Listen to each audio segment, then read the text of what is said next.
A 12-year-old boy's voice shattered the stunned silence at a funeral, not a soldier's, as he stood next to his mother, who clutched a folded flag, her hands shaking not from fear, but from restrained anger buried beneath years of discipline.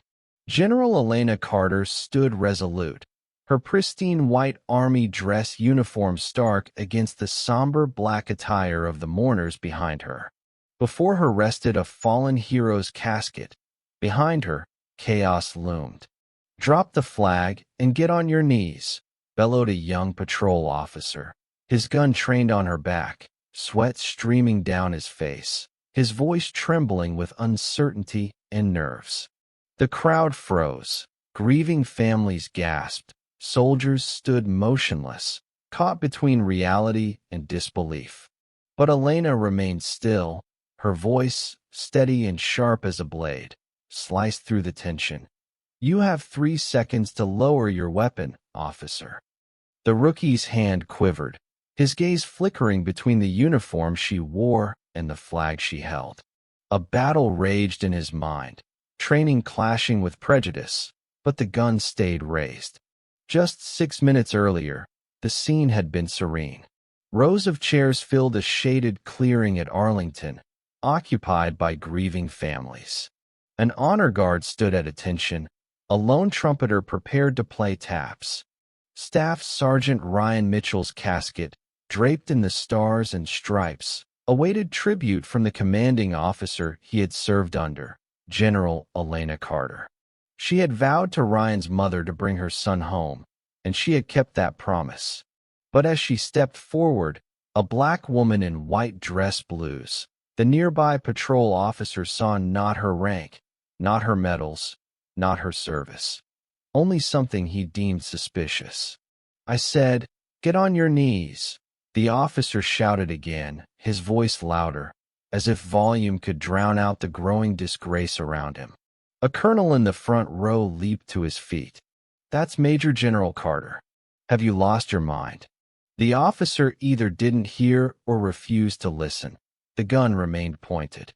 Then came the sound of boots. 6 Navy SEALs in formal dress rose from the crowd, silent, disciplined, deadly. Without drawing weapons, they moved like predators, 3 from the right, 3 from the left, closing in with chilling precision. The lead SEAL stepped forward, his face a mask of calm. "You're aiming a firearm at a decorated U.S. general. One wrong move, and your career, or worse, ends here." The officer spun, startled, overwhelmed. "Back off. I'm following protocol." She could be impersonating. Another SEAL removed his cap, his eyes burning. "That woman dragged me from a burning Humvee under enemy fire, bleeding, while pulling 2 Marines to safety. You don't say her name, you salute it." Still, the gun didn't waver. Grayson, the team's medic, moved swiftly from behind, disarming the rookie in one fluid motion. He handed the weapon to security and fixed the young officer with a piercing stare. "You didn't just aim that at a soldier. You aimed it at every sacrifice this hallowed ground represents." Elena finally turned, her face not contorted with anger but weighed down by something deeper, disappointment. "You saw my skin before my stars," she said. "You saw a woman before a warrior. You saw a threat instead of a leader." The rookie stammered. "I didn't know." "No," she cut him off. "You chose not to know." The SEALs stepped back, and security moved in, not with aggression but with solemn authority. The crowd parted silently. No cheers, no applause, only the soft rustle of flags in the wind and the heavy shame trailing the officer as he was escorted away. The ceremony resumed. Elena stepped forward, knelt beside Ryan's casket, and presented the folded flag to his mother, whose hands shook as she took it. Elena whispered he was brave. "I promised I'd bring him home, and no act of ignorance will diminish that." Ryan's mother collapsed into her arms, sobbing. The crowd stood, veterans saluted, the trumpet's mournful notes rang out, and sunlight bathed the rows of white headstones, each etched with a name, a sacrifice, a legacy.